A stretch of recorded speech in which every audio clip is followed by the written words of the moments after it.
All right, everybody. In this video, we're going to go over just how to navigate through WebAssign itself, okay? And I'm going to give you like a little sample assignment that you're going to look at. And it's not an assignment for you to complete. It's an assignment for me to complete. But I want to show you how it works. So if you sign in the WebAssign, you may see something like this. If that's the case, just click on My Courses on the left-hand side. And it's going to show you all the different courses that you're enrolled in. So here's our course right here. Let me see. I don't know if it's going to take me to the instructor homepage or the student homepage. Yeah, it took me to the instructor homepage. So what I'm going to do is just pause this video, sign out, and sign back into the other account. All right, so let's go ahead. Let's sign into the other account here. Oops. Love to be able to spell my name correctly.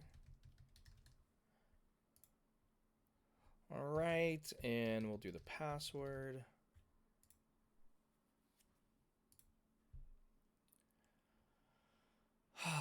Sorry about this.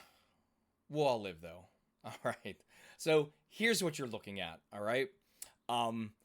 Over on the left-hand side, it's going to say My Courses. All right. And here are all the courses that I am enrolled in. Like I said, this is like my shell course. This is where I do all my examples and everything.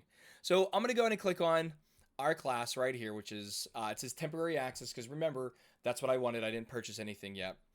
And we're going to go directly into the course. So I'm going to click on go, and it's going to take us to our homepage. Now, here's our homepage here. Across the top, let's get rid of this.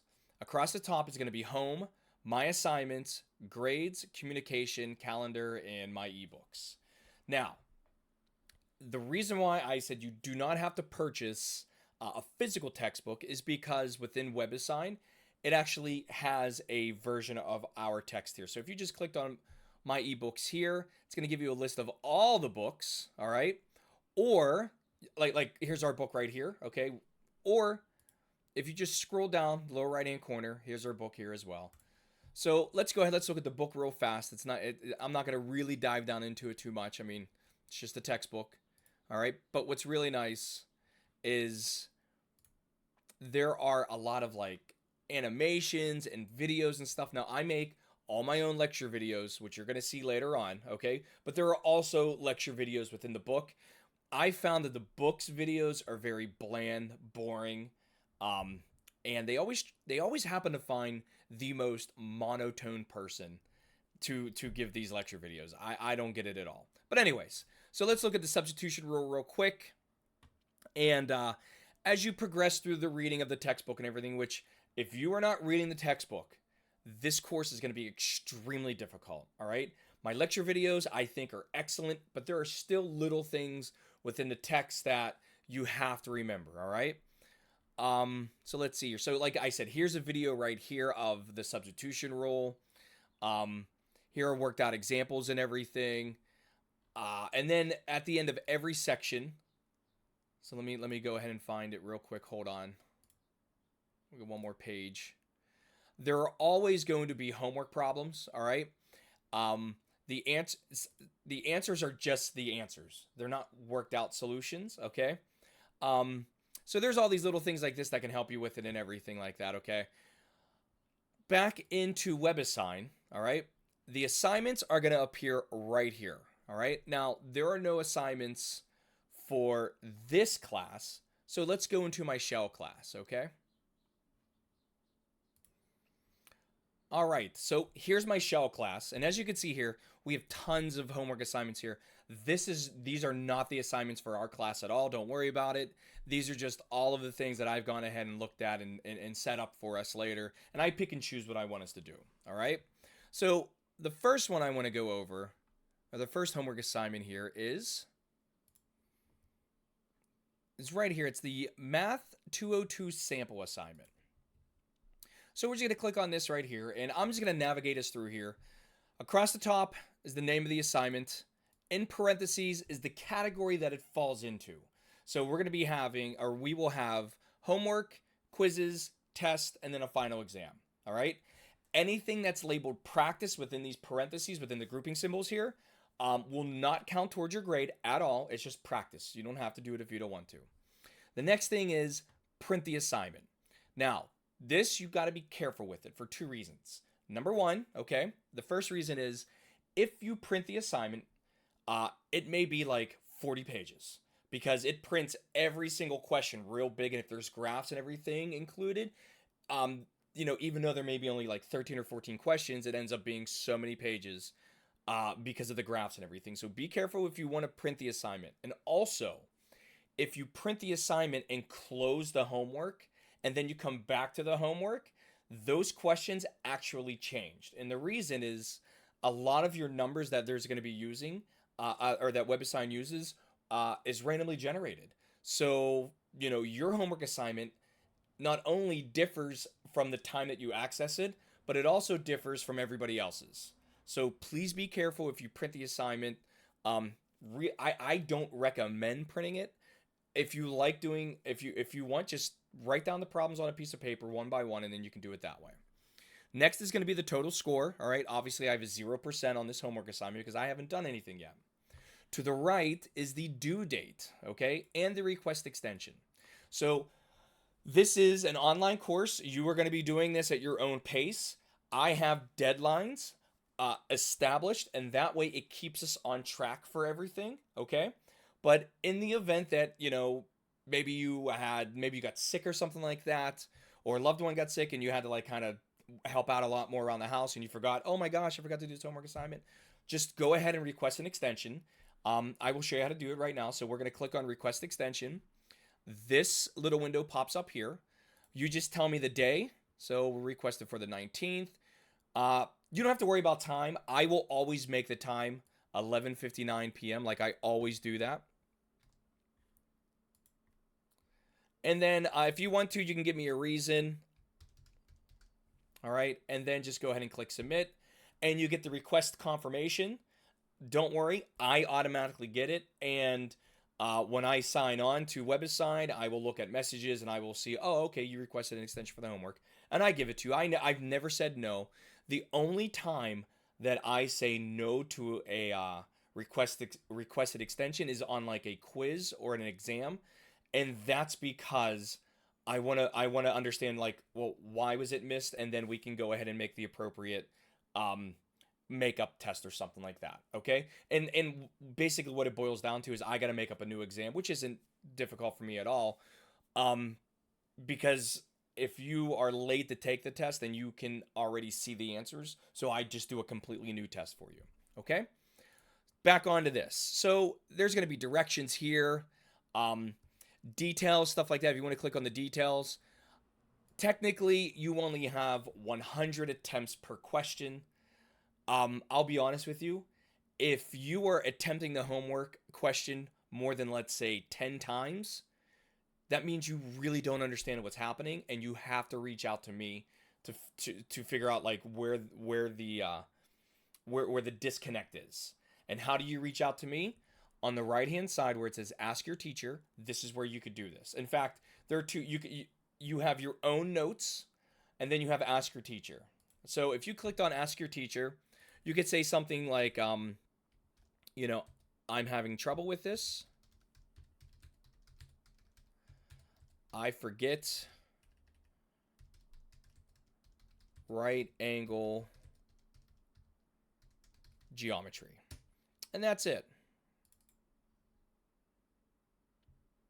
There we go. And you can click on send. And I will get this message, and I will go ahead and I will do one of two things. All right. I will either send you back a message, okay? Or I will go ahead and write you up an email or a video or something like that and send that to you, okay? So let's go ahead. Let's click on X. Now, here's a homework question right here, okay? Evaluate the integral, and please make sure you are reading inside of the grouping symbols. For some reason, and I don't know what it is, all right? I found that people in general just don't read that. When I was in school, we were taught that actually gives you hints and clues about how to type in the answer or what is meant by the previous statement. Like it goes to explain a little bit. And I can't tell you how many times that I'm answering questions because of this. All right. So it says use C for the concept of integration. It doesn't say lowercase c, it's capital C. So make sure you are using capital C. All right. So here's the problem right here. We want to integrate the square root of x squared minus 16 divided by x to the third dx. All right. And if you need help, you can read it or you can watch it. Now, the read it will just take you directly to the portion of the book where you would find a question similar to this. All right. So like I said, if you just clicked on read it, it's not going to tell you exactly like what the question is. It just says, hey, this is in trigonometric substitution. Go over this section and then come back to this problem. All right. The watch it is just a small little video of an example problem that is similar to the one that you were doing.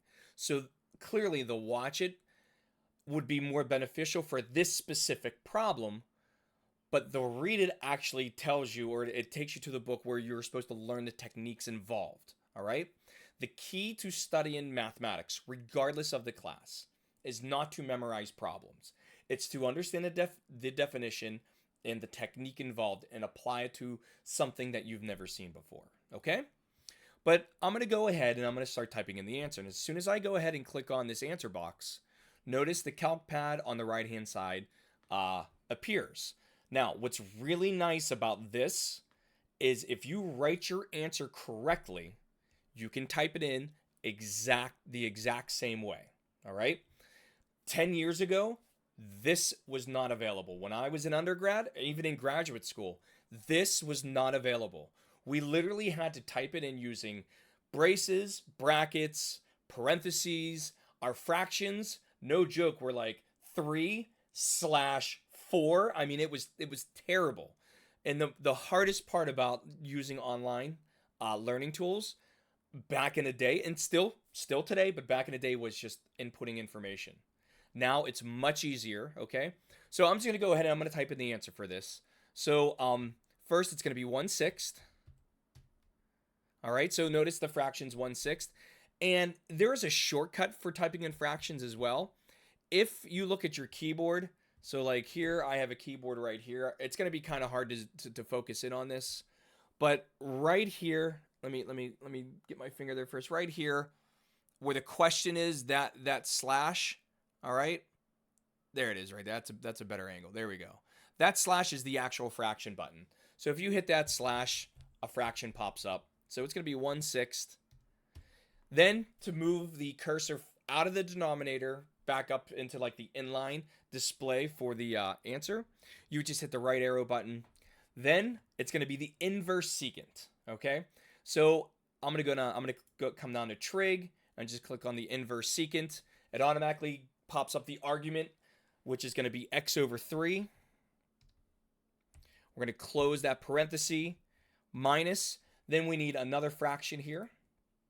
So if you want, you can go to operations. You can click on the fraction bar again. And it's going to be the square root of x squared. Excuse me. This will be, actually, no, I think this is going to be, let me think here, because this problem changed from the last time I did this. So hold on a second. I'm going to try to do mental math on this one. So let's do 1/4 x over 2.